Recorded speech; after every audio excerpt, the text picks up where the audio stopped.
Hello students, अपना जो last का लेक्चर था वो डाइजेस्टिव सिस्टम में एलिमेंट्री कैनाल में छोटी आंत्र यानी स्मॉल इंटेस्टाइन के ऊपर था। ठीक है ना। अब आहार नाल या एलिमेंट्री कैनाल का जो नेक्स्ट पार्ट है ना, जो अगला भाग है बड़ी आंत्र यानी कि लार्ज इंटेस्टाइन है ना, इसके बारे में है। ठीक है, आज अपन लार्ज इंटेस्टाइन के बारे में बात करेंगे। लास्ट वीडियो में मैंने आपको बताया था कि छोटी आंत्र और बड़ी आंत्र है ना, इन दोनों में एक डिफरेंस है। छोटी आंत्र लंबाई में अधिक बड़ी होती है जबकि बड़ी आंत्र लंबाई में छोटी होती है। लेकिन जो डिफरेंस है, मेजर डिफरेंस है, वो ये है कि बड़ी आंत्र का व्यास अधिक बड़ा होता है, यानी कि अंदर जो डायमीटर है वो बड़ा होता है। छोटी आंत्र का व्यास छोटा होता है। ठीक है ना।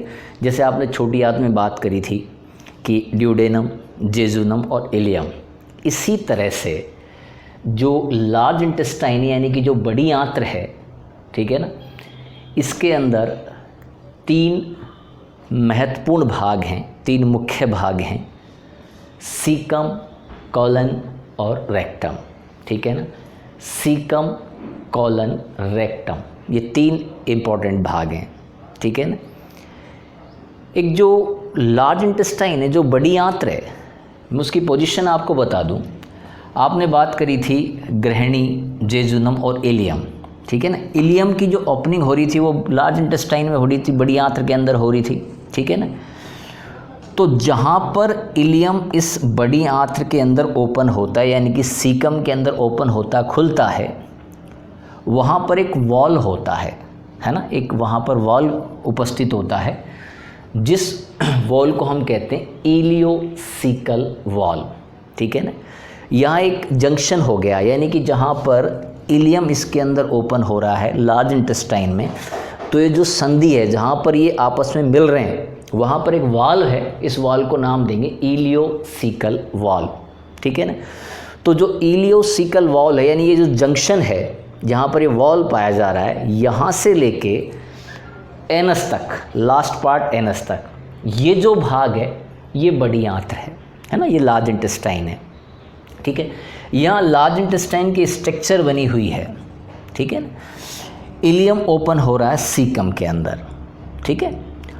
सीकम ह्यूमन बींग्स के अंदर, मनुष्य के अंदर बहुत ज़्यादा डेवलप नहीं होता। ठीक है ना। जो हर्बीवोरस एनिमल्स हैं, जो शाकाहारी प्राणी हैं, उनके अंदर ये वेल डेवलप होता है, सुविकसित होता है। उसका कारण मैं बता दूं आपको, इसके अंदर सेल्यूलोज डाइजेस्ट होता है। तो सेल्यूलोज को पचाने वाला जो एंजाइम है ना, वो यहाँ सिंथेसिस, उसका संश्लेषण यहाँ पर होगा। ठीक है ना।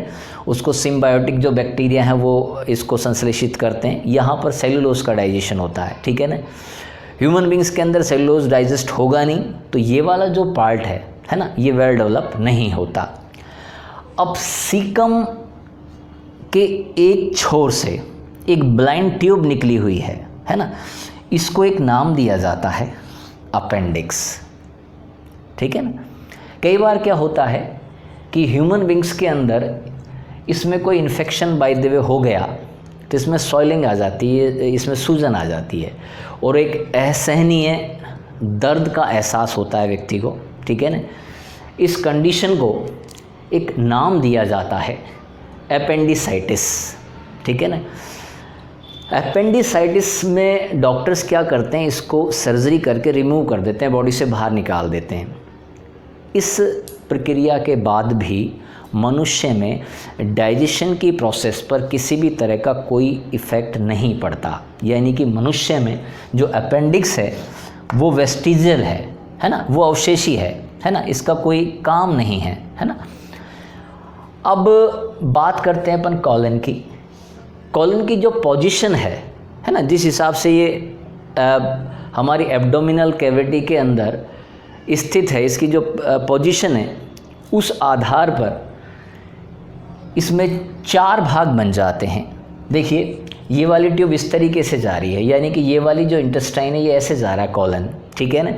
इसको आपने नाम दिया आरोही, यानी कि असेंडिंग कॉलन। ठीक है ना। यानी फूड इसके अंदर इस तरीके से ऊपर की तरफ जाएगा। ये वाली इस तरह की आड़ी एक इंटेस्टाइन है, कॉलन का भाग है ना। अनुप्रस्थ कंडीशन के अंदर है तो इसको अपन ने अनुप्रस्थ नाम दे दिया, अनुप्रस्थ कॉलन, ठीक है ना। इसके बाद में ये नीचे की तरफ आ रहा है इस तरीके से, यानी कि फूड नीचे की तरफ आएगा, इसको कहा आपने अवरोही कॉलन या डिसेंडिंग कॉलन, ठीक है ना। इसके बाद में ये जो कॉलन है ये एस की शेप में मूवमेंट कर रहा है, ठीक है ना, एस की शेप में मूवमेंट कर रहा है तो इसको नाम दे दिया सिग्मॉइड कॉलन, ठीक है ना। अब क्या है, कॉलन की जो वॉल है ना, इसकी जो दीवार है, इसमें कुछ अनुदैर्घ्य पेशियों की बैंड्स पाई जाती हैं, पट्टियां पाई जाती हैं जिसको सपोर्ट करती हैं, इसको मैकेनिकल सपोर्ट करती हैं लार्ज इंटेस्टाइन की वॉल को, ठीक है ना। और इसमें इन जो ये लॉन्गिट्यूडनल बैंड्स हैं, है ना, इनको एक नाम दिया जाता है टीनी कॉलाई, ठीक है ना। टीनी कॉलाई की वजह से जो कॉलन है इसकी दीवार में संकुचन होगा और जस्ट लाइक ए पाउच, है ना, ये थैलेनुमा से स्ट्रक्चर बन जाती हैं, छोटी छोटी थैलियाँ सी बन जाती हैं इस तरह की, है ना। इनको एक नाम दिया जाता है होस्ट्रा, ठीक है ना। अब जो कॉलन है इसकी जो ओपनिंग हो रही है ना, वो रेक्टम में हो रही है, ठीक है ना, मलाशय में हो रही है, ठीक है। मलाशय में यहाँ पर जो भोजन पचा नहीं है ना, वो मल के रूप में संचित हो जाता है, ठीक है ना। लास्ट में जो रेक्टम है वो एक एनल कैनाल बनाता है, एक लंबी सी नलिका बनाता है, ठीक है ना। एनल कैनाल की जो ओपनिंग हो रही है वो एनस के अंदर होती है ना। एक बार हम वापस से देख लेते हैं कि जो लार्ज इंटेस्टाइन है लगभग 1.5 मीटर लंबी होती है, ठीक है ना। पहले बता चुके हैं कि इसका जो डायमीटर है वो अधिक बड़ा है, इसलिए इसको लार्ज इंटेस्टाइन बोलेंगे, ठीक है ना। ये कहाँ से कहाँ तक है, इलियोसिकल जंक्शन, मैंने आपको बताया था जहाँ इलियम इस सीकम के अंदर ओपन हो रही है, तो जहाँ ये जुड़ रहे हैं आपस में, यहाँ से लेके और गुदा तक यानी एनस तक जो है ये लार्ज इंटेस्टाइन है, ये बड़ी आंत्र है, ठीक है ना। मैंने आपको बताया था 3 इंपॉर्टेंट पार्ट इसके अंदर है, सीकम, कॉलन और रेक्टम। हम पहले बात कर लेते हैं सीकम की। मैंने आपको बताया था कि सेलुलोज के डाइजेशन के लिए इंपॉर्टेंट है, तो वेल डेवलप नहीं होती ह्यूमन बींग्स के अंदर, यह मनुष्य में अल्प विकसित होती है। लेकिन जो हर्बीवोरस हैं, जो शाकाहारी हैं, है ना, खरगोश आदि जो प्राणी हैं, उनके अंदर ये वेल डेवलप होती है। शाकाहारी प्राणियों में अधिक विकसित होती है क्योंकि यहाँ पर सेलुलोज का डाइजेशन होता है। अब सीकम का जो एक एंड है, यहाँ से एक ब्लाइंड ट्यूब निकली हुई है जिसको अपेंडिक्स कहेंगे, ठीक है ना। अब देखें, ये लगभग 6 से 8 सेंटीमीटर लंबी अपेंडिक्स होती है। मैंने आपको बताया कई बार इसके अंदर सूजन आ जाती है किसी इन्फेक्शन के कारण, ठीक है ना। इस कंडीशन को एपेंडिसाइटिस कहा जाता है। डॉक्टर्स इसको सर्जिकल रिमूव कर देते हैं तो भी मनुष्य की पाचन क्रिया पर किसी भी तरह का कोई प्रभाव नहीं पड़ता, यानी कि मनुष्य में ये अवशेषी अंग के रूप में काम करती है, ठीक है ना। अब आप देखें, कॉलन की बात कर लेते हैं अपन। कॉलन में अनुदैर्घ्य पेशियां, पट्टियां हैं, ये नज़र आ रही हैं, है ना, स्काई ब्लू कलर से मैंने शो कर रखी हैं, है ना। इनको टीनी कॉलाई कहा जाता है, मैकेनिकल सपोर्ट दे रही हैं, है ना। अब कॉलन की भित्ति में संकुचन होगा, ठीक है ना, जिसके कारण पॉकेट्स के जैसे स्ट्रक्चर्स बन जाती हैं जिनको होस्ट्रा कहा जाता है, ठीक है। कॉलन की जो पोजीशन है ना, मैंने बताया जो स्थिति है उसके आधार पर कॉलन 4 प्रकार का है। आरोही, ठीक है ना, असेंडिंग कॉलन, ट्रांसफर कॉलन, अनुप्रस्थ कॉलन, अवरोही, वो नीचे की तरफ आ रहा है इस तरीके से, और एक जो एस शेप का है इसको हम बोलेंगे सिग्मॉइड कॉलन, ठीक है ना। और लास्ट जो भाग है लार्ज इंटेस्टाइन का, रेक्टम, ठीक है ना, मलाशय कहते हैं इसको। इसके अंदर जो भोजन पचा नहीं है वो मल के रूप में संचित हो जाता है और बाद में उसको एनस के थ्रू बाहर निकाल दिया जाता है। अब जो रेक्टम है, रेक्टम का जो अंतिम भाग है वो एनल कैनाल कहलाता है, ठीक है ना।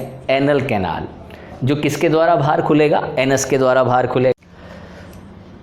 जो एनस है, जो गुदा है, इसके सराउंडिंग में चारों तरफ 2 प्रकार की अवरोधनी लगी हुई हैं, ठीक है ना, जो एनस से मल के बाहर निकलने को नियंत्रित करती हैं, कंट्रोल करती हैं। एक मसल है इंटरनल एनल इंस्पिंक्चर, है ना, अवरोधनी। दूसरा है एक्सटर्नल एनल इंस्पिंक्चर, ठीक है। जो लार्ज इंटेस्टाइन है उसका ह्यूमन बींग्स के अंदर जो मेजर फंक्शन है ना, क्योंकि यहाँ डाइजेशन तो हो ही नहीं रहा। एक तो ये फ्लूइड्स को एब्जॉर्ब करेगा, है ना, जो तरल पदार्थ हैं उनको ये अवशोषित करेगा, और ये साल्ट्स को भी अवशोषित करता है, ठीक है ना। ये इसके दोनों मेजर फंक्शन हैं, ठीक है। इस लेक्चर में अपन ने लार्ज इंटेस्टाइन के बारे में बात करी है, ठीक है ना। एलिमेंट्री कैनाल में अभी जो एसेसरी डाइजेस्टिव ग्लैंड्स हैं, है ना, वो बाकी हैं। जो अपना नेक्स्ट लेक्चर होगा उसमें हम सहायक पाचक ग्रंथियों के बारे में बात करेंगे, ठीक है ना। Thank you very much.